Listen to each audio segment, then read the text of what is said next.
I'm going to go and get a reading today with a friend of mine who reads tarot cards. An old friend of mine I often see when I'm in the Auckland region. And she's more of a counsellor to me than a tarot card reader, but I consider her to be a tarot card reader, even though she's more of a counsellor to me. I have chats with her about my life situation, where I'm at in my life. I don't offer too much, but I listen a lot when I talk to her.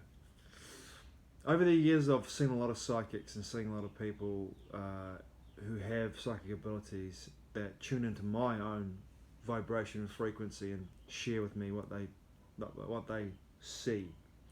And more often than not, unless they really know me, my friend Tabash, who knows me very well, I haven't seen him for about a year, over a year. He's based in Wellington. And Tabash is a very interesting entity to communicate with, as Tabash and I had a lifetime together, or are having a lifetime together. I guess if you look at lifetimes simultaneously, having a lifetime together in old Suma.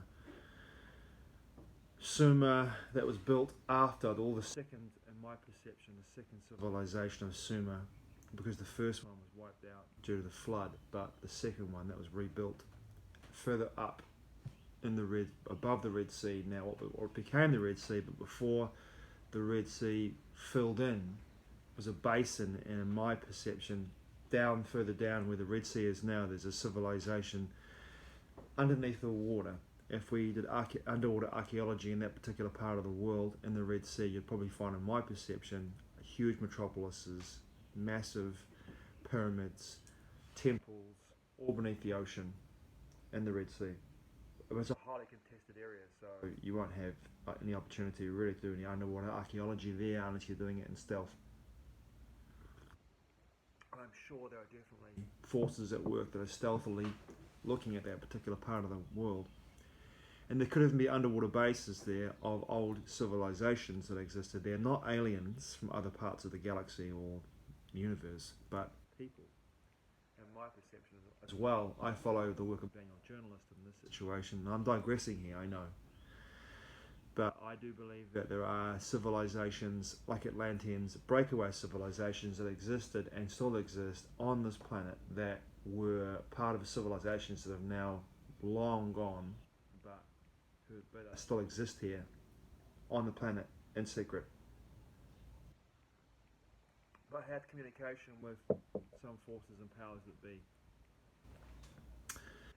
So, Tabash and I have had a lifetime, we'll have a lifetime together in the old Suma, simultaneously. Well, this one, as a nature of my perception, is our oversoul occupies many bodies at the same time. So when I see a psychic, when I go to see a tarot card reader or a psychic, I go with my heart and my mind completely open with questions, and hold those questions in my etheric field, in my aura, in my energy field, in a way that if the psychic's truly tuning into me, they can tune into my resonance and into that field with me, and then therefore show me revelations and give me revelation in regards to what I'm experiencing in my etheric field, reading my etheric field, and therefore by doing so is able to give me the answers that I cannot at that moment garner from my own life. And I listen quite intently to what I'm told. And the question becomes for me whether that holds any, at that conversation that I'm having with this individual, holds any water for me. A lot of psychics I've seen over the years have been so far off because of the nature of where I was at in my life. They picked up on where I was at the time and gave me what would you call it, not a spreadsheet, but gave me a life plan moving forward from that moment, how my life looked in that moment moving forward. And often I took a very different path due to the nature of the fact that I wasn't going to go down the path that they had said I was going to go down in the first place, right? But they read my etheric field and made the calls based upon where my etheric field was projecting itself in regards to the movement and my perception through my existence in this frequency. And I think that when you, in my perception as well, when you're in a frequency or a resonance For a gifted psychic, it's easy for them to be able to follow the frequency band as it moves forward, and be able to read the frequency band as they see it being created or being co-created by your thoughts, by your resonance, by your being, by being who you are, by being in that energy frequency band, and they're able to see moving forward what it looks like for you as you move into that space, and the probabilities and the potentialities that will exist in that frequency band as you move forward with that energy being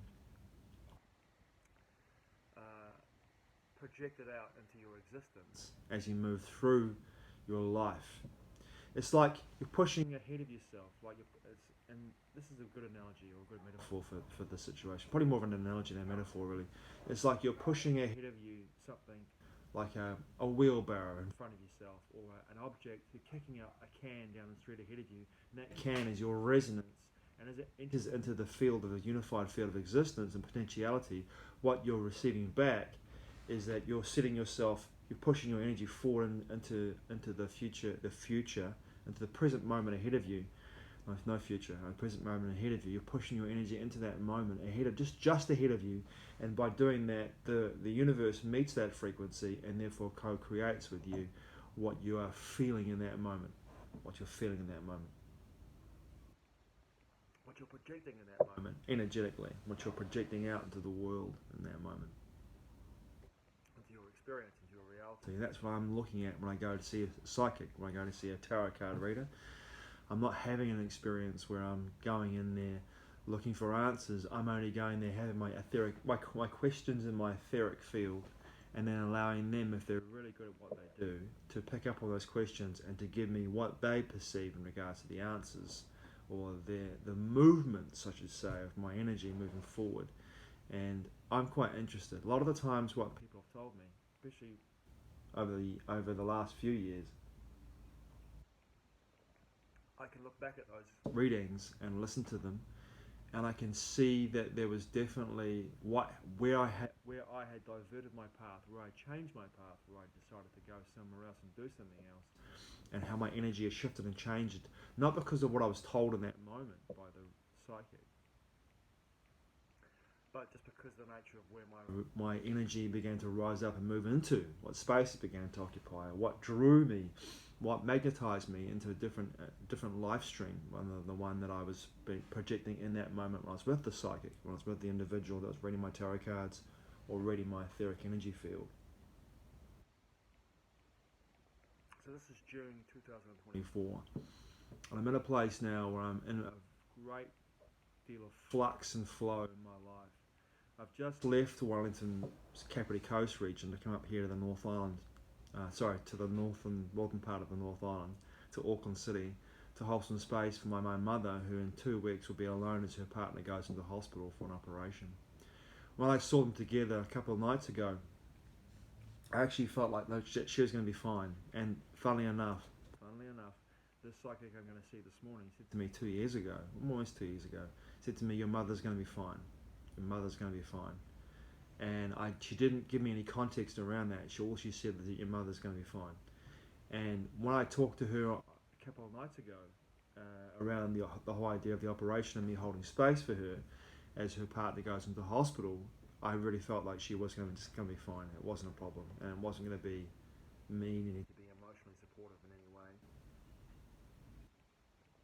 Even though I felt that was the honourable thing to do, I did feel as though she'd be fine, and there wouldn't be a problem for her at all in regards to the situation she'd find herself in when her partner was in the hospital for 10 days, that she wouldn't need my support.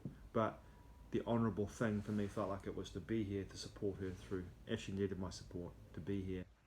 As my sister works full-time, who lives here in Auckland, but would not be able to attend to her supportive emotional needs if there was, or any need that she had that arose that I could fulfill for her if she was with her partner in hospital, through any complications around the operation or the recovery process.